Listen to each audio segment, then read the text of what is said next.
Hi, this is Carl with another SOP video for managed service providers and their clients. Today I want to talk about why would you outsource your IT? In other words, why would you outsource support of your computer systems and networks?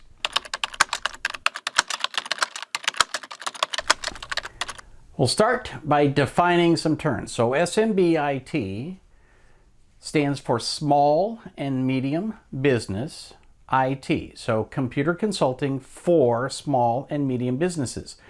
This is fairly straightforward, especially once you realize that almost all businesses are small businesses. Almost every business in the world, but certainly in the United States, has fewer than 10 employees. But basically, when we talk about SMB, small and medium business, we're talking about basically, pick a number, 100 or 250 employees. As a rule, almost everyone in SMB considers the number to be around 100 employees or less.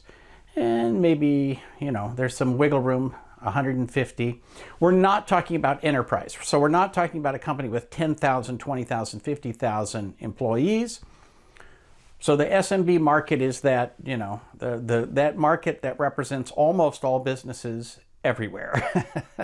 Okay? So even though SMB sounds like, oh no, that's the small end of the market. Well, yes, it can be as small as one person, but it can be pretty much every business that you do business with.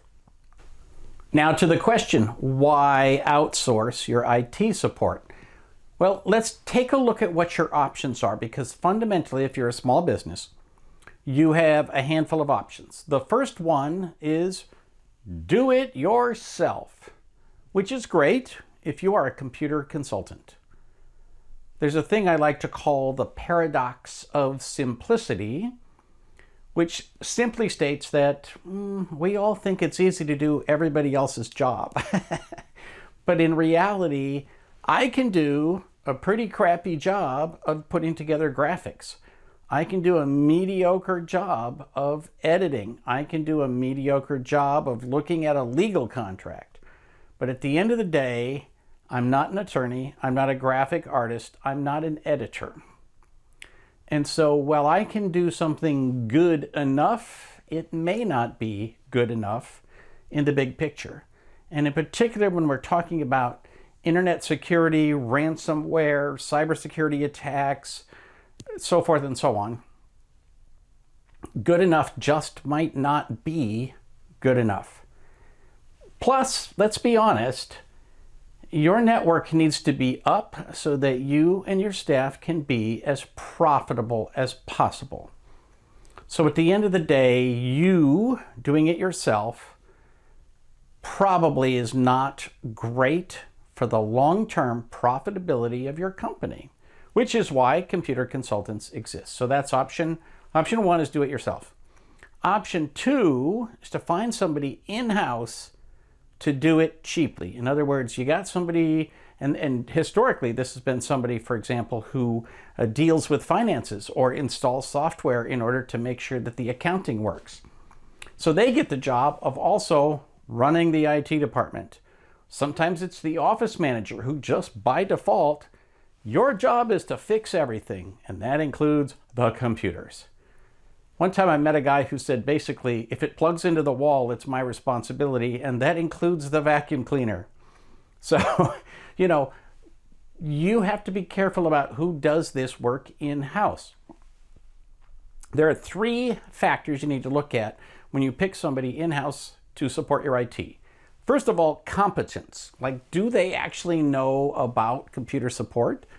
Yeah, they can install a printer, they can take something out of the box, they can install some software, they can make a thing work, which is awesome. But that's not the same as understanding internet protocols, understanding how email flows, troubleshooting that big rack of equipment in the room over there with all the phones and everything on it. And so there's some limit where they're going to have help. And so you've got in-house IT, and then you've got out-house IT. The next factor to consider is does this detract from their actual job? Are you paying somebody a nice, good, healthy salary to be the accountant or the office manager and then asking them to do something that they're not really trained on in order to save money by having them be in charge of a network they don't understand? And that's a huge piece. And many people overlook this because at the end of the day, many people who buy technology misunderstand that technology, IT, computer technology, is like other things. If you have a toaster that breaks, you hire somebody and you fix the toaster, or you throw it away and you get a new toaster. But if the internet doesn't work or you can't get to it, is that part of that? Is that a problem with the site that you're visiting? Is it a problem with your internet service provider, with your router, your firewall, your switch, the wires in the wall, the wireless access point? What exactly is going on, and how do we troubleshoot that? Those are not skills that you have because you're a good office manager or a good accountant. Besides that, if you are frustrated trying to support a network you don't understand and you are also not doing your job, that costs the company twice. So having somebody in-house can be a serious problem, even if it's somebody who is pretty good at most things. At some point, you need to hire somebody who's not part of the team. Now, the third option that many people come up with is, I'm going to hire my neighbor's cousin's brother's sister-in-law because she really knows computers. She is pretty good at this, and so I'm going to bring her in and give her a job. And so you end up paying a very small price for somebody who, may or may not be qualified to actually do that job. Now, let's say that this person is somebody you call on as needed. So they do not have an intricate ongoing knowledge of the network. And instead, they just figure it out every time they show up. In addition, this person, this IT person, may not have any training. They may not have any actual knowledge of troubleshooting or technologies or how things work together or the interrelated nature of the technologies in your business. Again, you think you're saving money, but you might spend $10,000, $20,000, $30,000 in a year to have somebody who is going to spend most of their time just flailing around and trying stuff until they can figure it out. The fourth option is to hire somebody who is an IT professional. So now you got somebody on your staff who is actually trained. They know what they're doing. At least at a minimum, they know what they're doing with your technology. They understand how things are built, where your email lives, how things flow with regard to data, how security works, right? They have some training and they actually know what they're doing. Now, depending on where you live, this person might cost you $40,000, $50,000, $60,000, $80,000 a year, plus taxes and benefits. Now, even if they're at the low end, which on the day I record this, I would say $50,000 is the low end. Well, that's a lot of money. And if you add some, taxes and benefits, it easily goes to $60,000. That's $5,000 a month for somebody who is good and competent and technical, but might actually not have enough work to do to fill 40 hours a week unless they're not very good at what they do. For the most part, I think you can figure on a server taking about an hour's worth of maintenance a month, and you can figure that a desktop will take about 15 minutes a month. So let's say that you had 60 employees. Well, all right, that's going to be about 15 hours a month for the desktops and about an hour for the server. And then let's say your network takes an hour and your internet takes an hour and all of the troubleshooting takes an hour a day. You have still not remotely filled up a 40-hour work week. You have to have a pretty good size office for it to make sense for you to have a full-time IT person on staff. In fact, I would argue that almost no small business has any reason to hire a full-time IT person in the 21st century. Finally, we get to outsourced IT consultants. So the question was, why would you outsource your network support, your IT support? And the answer is, there's many, many, many reasons why you want to outsource your IT.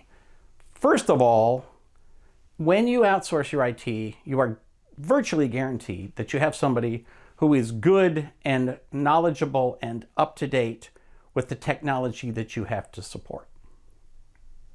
For the most part, you probably don't have a server anymore, and if you do, you should be moving it to the cloud. But in the cloud, there's not a lot that needs to be supported. It's mainly a knowledge about how data moves around and how you secure it and how you back it up and how you restore it when something goes wrong and how you make sure that everything is optimized. Those are different skill sets than what we used to have when we had a bunch of servers in-house. A modern IT professional who is an outsourced IT person should totally master cloud services. And they should know what the right options are for your company, and they should know exactly what needs to be done and to help you to run your entire operation more efficiently. So that's the first major advantage of outsourced IT. Second is this IT company probably has the tools it takes to monitor everything going on in your network, all of the traffic coming in, all the traffic coming out, where things are clogged up, where things are working smoothly, make sure that everything is patched and fixed and updated and virus scanned. They also should be able to give you training to help you and your staff to manage things appropriately so that you don't get stuck in a situation where somebody makes the wrong decision and you end up making a security hole that later has to be patched or fixed. The most important job that an outsourced IT person has to do, in my opinion, is to verify that you have a working backup and to test or restore from that backup every month. And that way, no matter how your system is set up, no matter how complex it is, they can get you back in business when something goes wrong. The next advantage of the outsourced IT is they don't work alone. In other words, they either can outsource again to somebody else or they have in-house for themselves someone who understands SQL Server, email server, internet security, and so forth. Whatever technology knowledge you need, they either have it in-house or they can outsource it to other IT professionals that they know. And so their overall knowledge is higher than anything you could get from one in-house person. You know, people often don't remember that our business has a lot of specialties. When I ran an IT company in Sacramento, California, I would often interview people who had super high levels of certification from the likes of Intel or HP or Apple, but they were no good in my business because they were super high qualified and certified in one technology. For example, I regularly interviewed people that they were certified in email systems. And every day I said, oh, great. So you can help us clean up Active Directory and manage users and so forth. And they'd say, oh, no. What I do is I take a disk and I get there in the morning and I put the disk into a server and I update all of the email servers and then I make sure everything's working. Then I take the disk and I go to the next server and I put it in there and I update everything and I make sure that everything's working. And that's what they do all day long. So they don't know anything about routing. They don't know anything about hardware. They don't know anything about troubleshooting internet connectivity. They know about one thing, about email servers. So those kinds of people who are so specialized are actually not great in the SMB IT world. We need people who understand a lot of different technologies and can make it all work together. So that's who you're looking for. Finally, let's talk about costs. Let's just say you've got those 60 employees and you've got a pretty good internet connection, and you have lots of traffic and lots of software that has to be managed, and they all have email and they all have online storage. It all has to be managed, and you can't have people putting stuff on their personal drives, and one person uses Dropbox and one person uses their home Azure network and another person puts it up on a Google Drive. You can't have all that. There has to be one place where everything is, and somebody's got to set all that up and make sure it works and minimize the number of passwords and two-factor authentication and other hassles that you have in order to keep it secure and safe and backed up, but also all working together. So that's a bit of a challenge, and the person that you hire to do this has to understand all those technologies. So when you put all that together and you say, well, what's that going to cost me? It almost always costs you far less than what you would pay if you had a full-time, highly certified technical professional on your staff. It is very unusual for me to come across a client who is spending $50,000, $60,000, $70,000 a year for their IT support. Now, I'm not talking about the cost of the internet or the cost of having these things in place, but the person, paying the person to do the labor. For the most part today, when we look at IT services, there's two kinds of outsourced IT that you can have, and they are break fix or managed services. So break fix is very simply, you wait till something breaks and then you fix it. So this has the unique feature that it guarantees that you will have downtime. Your company will have downtime because you're going to wait till something breaks and then you're going to fix it, right? Again, people think they're saving money with break fix because they're not paying for something unless something is broken. But, you know, there are some of us who go and have our oil changed on a regular basis before the engine blows up. We have our brakes fixed before the brakes go out. We have the tires rotated before the tires blow up. We do preventive maintenance, in other words.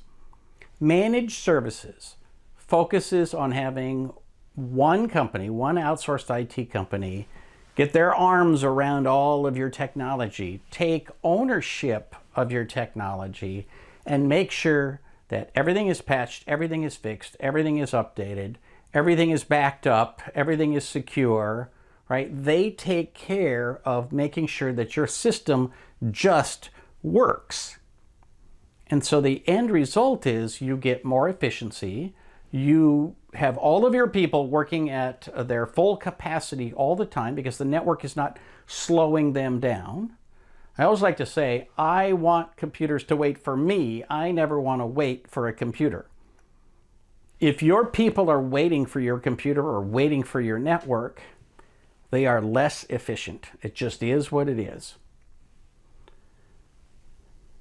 With break fix, you're also going to get someone in who may not understand your network. They don't know everything that's going on.